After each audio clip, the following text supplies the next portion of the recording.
En este video trataremos el término de fenomenología. Empezaremos definiéndolo como la ciencia fundamental que se dirige a diversas ciencias como lo es la psicología, ciencia cultural en la cual se estudian los fenómenos sociales por medio de las experiencias de la conciencia. A toda ciencia le corresponde un dominio de objetos como campo de investigaciones y a todos sus conocimientos. El conocimiento natural es la experiencia interna y diferente para cada persona. Estamos hablando del conocimiento, de cómo se adquiere, cómo se va transformando y después cómo se va replicando tal vez en nosotros mismos, en nuestras acciones o a la vez de compartirlas con otras personas. Comencemos con lo que es experiencia. Podemos ver que es un punto de partida de uno mismo en el cual podemos aprender a través del contacto social, como pues a través de nosotros cuando en primaria comenzamos a tener tratos con otros compañeros, cuando en secundaria comenzamos a tener incluso contacto con los profesores y vamos tomando una cierta actitud un poquito más formal. Eso es lo que define el contacto social, para tener unas reglas, casi llamémosla, a las que tenemos que acatarlo. ¿Por qué no? Porque no nos vayan a castigar con algo, sino que es una regla social. Continuamos con un acto originalmente dado. Este conocimiento es dado por otra persona. Puede que sea desde unos padres hacia mí como hijo, puede que sea desde algún profesor a un alumno. El enfoque de esto es transmitir algún conocimiento, alguna experiencia que a su vez te deje algún aprendizaje a ti. El acto originalmente dador es un conocimiento natural o que adquiero yo mismo. Es las experiencias que ya voy teniendo yo a lo largo de mi vida. No es necesario que quizás alguien me lo comente, me lo comparta, sino que es una experiencia nueva o cuando yo tengo mi propia perspectiva de ello.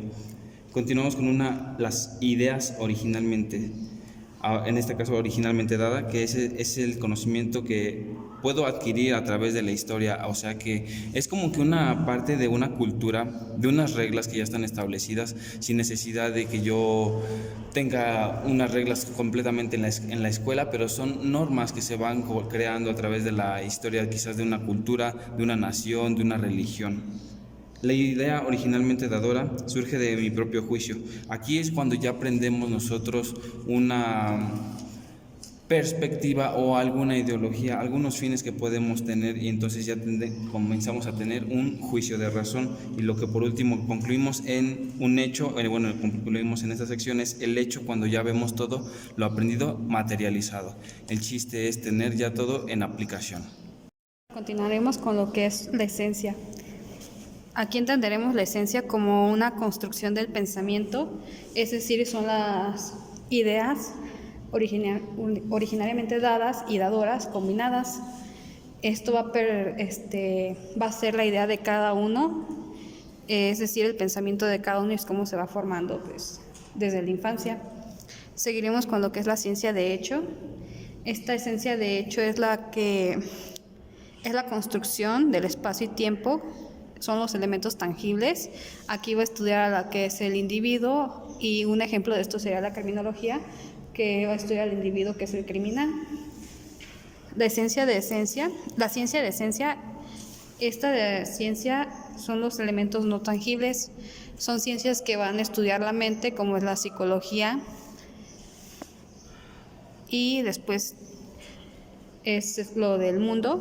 El mundo es todo aquello que percibimos, que está a nuestra vista, que podemos tocar, oler, escuchar, pero también que lo que no se puede tocar o ver, como son los valores de la sociedad, las normas.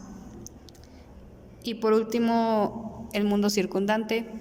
El mundo circundante es todo lo que nos va a rodear y es lo que tiene un significado para mí.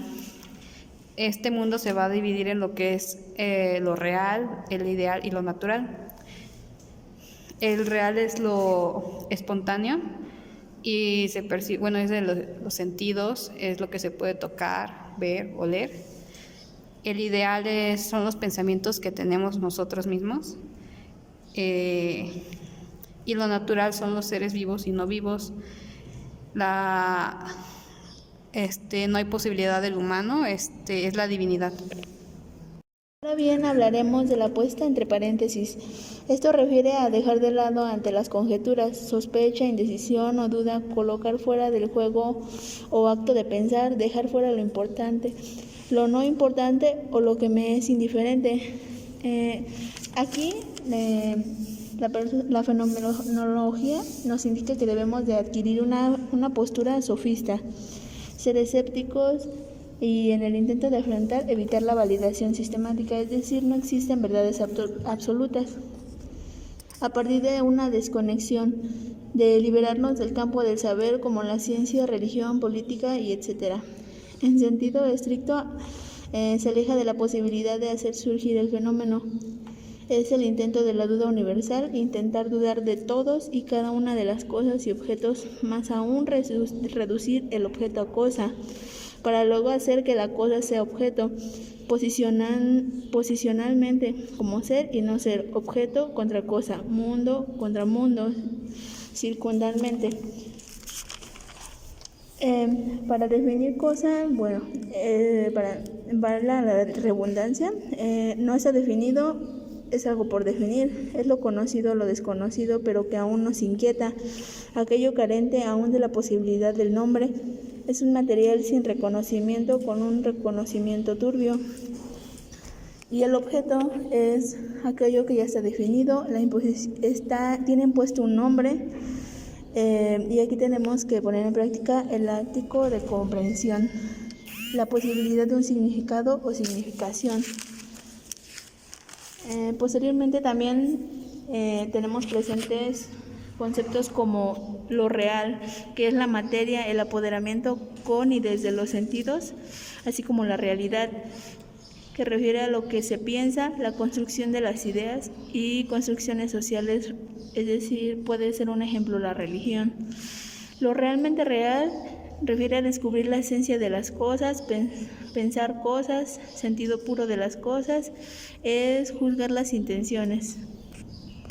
Continuaremos con lo que es el cogito. Es lo que se piensa. Podemos decir que pienso y luego existo. No todo pensamiento tiene cosas y las cosas solo existen cuando las veo. De aquí pasaremos al siguiente, que es el conocimiento natural, que esto se refiere a las cambiantes de la conciencia, del considerar e investigar, dejarse vivir. Es algo que está constante para mí. Después de ahí nos brincaremos hasta la conciencia, que es justamente algo, su esencia, su sentido de entrañar, por decirlo así, la quinta esencia del alma. La conciencia es fuente de toda la razón y sin razón de todo lo legítimo y realidad de todo valor y contravalor de toda hazaña y fechoría. Y por último terminaremos con lo que es el núcleo neumático, que aquí se divide en dos partes, que es desconexión y paréntesis. Lo que quiere decir en desconexión es el intento de la duda universal, intentar dudar de cada una de las causas y objetos, más aún reducir el objeto a causa para luego hacer que las cosas sean objeto. Y en el paréntesis habla de que no habla de actitudes sofistas y que es el intento de afrontar y evitar la validación sistemática. Como conclusión, la fenomenología es una ciencia que ayuda a otras ciencias y se apoya de otras ciencias que por medio de la experiencia estudia los fenómenos culturales que irrumpen en el tejido social.